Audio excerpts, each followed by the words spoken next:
자, 오늘은 시장에서 정말 말이 많죠? 가장 뜨거운 주식 중 하나인 테슬라. 과연 그냥 자동차 회사일까요? 이 질문에 대해 한번 제대로 파고 들어보겠습니다. 우선 반대 의견부터 들어볼까요? 영화 빅쇼트의 실제 주인공으로도 유명하죠. 전명한 투자자 마이클 버리는 아주 확고한 입장을 가지고 있습니다. 테슬라는 말도 안 되게 과대평가됐다.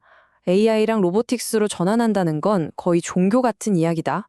한마디로 자동차 회사라는 현실에서 너무 벗어난 뜬구름 잡는 소리라는 거죠. 하지만 정말 그럴까요? 어쩌면 시장이 또 우리가 테슬라를 완전히 잘못된 렌즈로 보고 있는 건 아닐까요? 이번 시간에는 바로 그 반론, 그러니까 자동차에만 집중하면 이 회사의 진짜 근본적인 변화를 놓치게 된다는 주장을 한번 자세히 뜯어보겠습니다. 자, 그럼 그 근본적인 변화의 핵심이 뭐냐? 바로 FSD, 완전 자율주행 기술입니다. 사실 테슬라의 미래를 긍정적으로 보는 사람들의 모든 주장은 여기서부터 시작된다고 해도 과언이 아니에요. 이 숫자를 한번 보세요. 1136.3마일.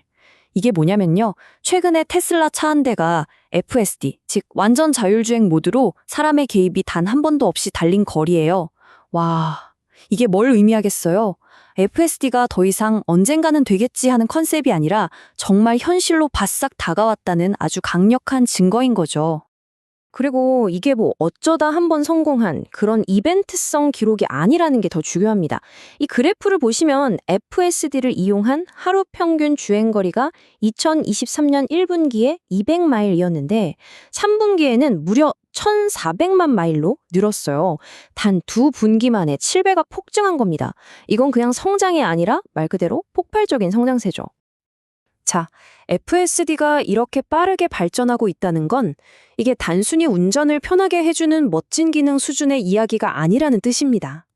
이게 앞으로 2028년까지 테슬라라는 회사의 비즈니스 모델 자체를 완전히 뿌리부터 뒤바꿔 놓을 거라는 전망이 나오는 이유입니다. 어떻게 바뀌냐고요? 바로 이렇게요. 왼쪽이 기존의 비즈니스 모델, 즉 자동차 판매입니다. 차를 팔면 그걸로 끝나는 한 번의 수익이죠. 이익률도 10에서 20% 수준이고요. 그런데 오른쪽을 보세요. FSD 같은 소프트웨어를 파는 건 완전히 다른 게임입니다. 구독 모델처럼 반복적으로 수익이 발생하고 이익률은 무려 80%가 넘어요. 이건 자동차 회사가 아니라 완전 빅테크 기업의 비즈니스 모델인 거죠. 그러니까 여기서 가장 중요한 포인트가 나옵니다. FSD를 더 이상 자동차 살 때 추가하는 비싼 옵션 정도로 생각하면 안 된다는 거예요. 이걸 마치 애플의 앱스토어처럼 어마어마한 잠재력을 가진 거대한 소프트웨어 플랫폼으로 봐야 한다는 겁니다. 그렇게 관점을 바꾸고 미래를 예측하면 이런 그림이 그려집니다. 2028년이 되면 테슬라 영업이익의 80%가 소프트웨어와 AI에서 나오고 자동차 판매는 20%에 불과할 거라는 전망이에요. 정말 극적인 변화죠? 회사의 돈 버는 구조가 완전히 바뀌는 겁니다. 자, 그럼 이 강력한 소프트웨어 경쟁력이 그냥 FSD 판매로 끝날까요? 절대 아니죠. 이걸 기반으로 완전히 새로운 정말 거대한 시장으로 뻗어나가고 있습니다. 바로 로보택시와 휴머노이드 로봇 옵티머스 이야기입니다. 특히 로보택시 시장을 한번 보세요. 이 표를 보면 정말 놀랍습니다. 테슬라의 사이버캡은 마일당 원가가 0.2달러에서 0.35달러 수준으로 예상되는데 웨이모나 우버, 리프트와 비교하면 거의 상대가 안 될 정도로 저렴하죠.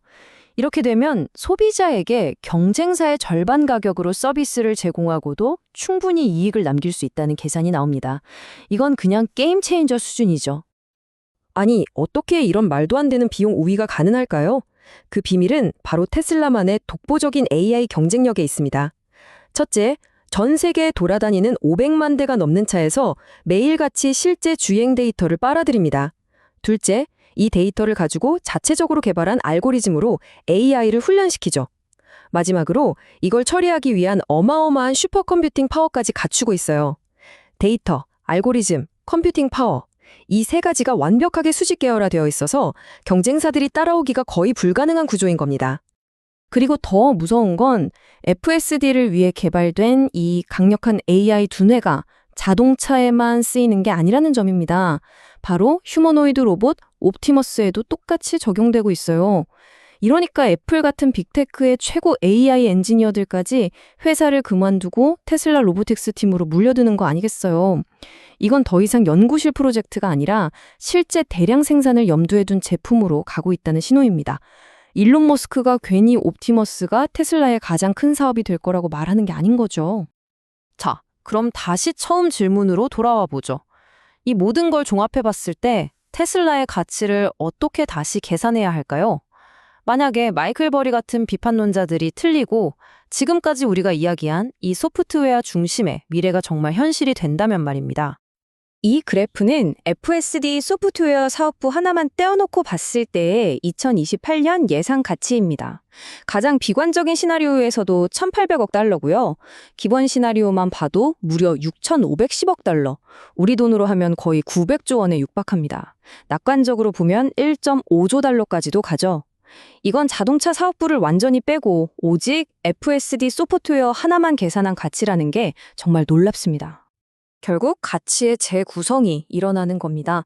2028년쯤 되면 테슬라 시가총액의 60% 이상이 기존의 자동차나 에너지 사업이 아니라 AI와 소프트웨어 부문에서 나올 거라는 예측이에요. 이 말은 즉 테슬라를 평가하는 잣대 자체를 바꿔야 한다는 뜻입니다. 더 이상 자동차 회사가 아니라 하나의 거대한 AI 기술 기업으로 봐야 한다는 거죠. 그래서 오늘의 핵심 메시지는 이겁니다. 자동차의 가치를 따지는 것을 멈추고 그 안에 담긴 코드의 가치를 보기 시작해야 한다는 것. 그러니 다음에 누군가 테슬라의 분기별 자동차 판매량이 어쩌고저쩌고 하는 논쟁을 보게 되신다면 속으로 한번 이런 질문을 던져보세요. 우리가 지금 과연 진짜 중요한 사업에 대해 이야기하고 있는 게 맞나?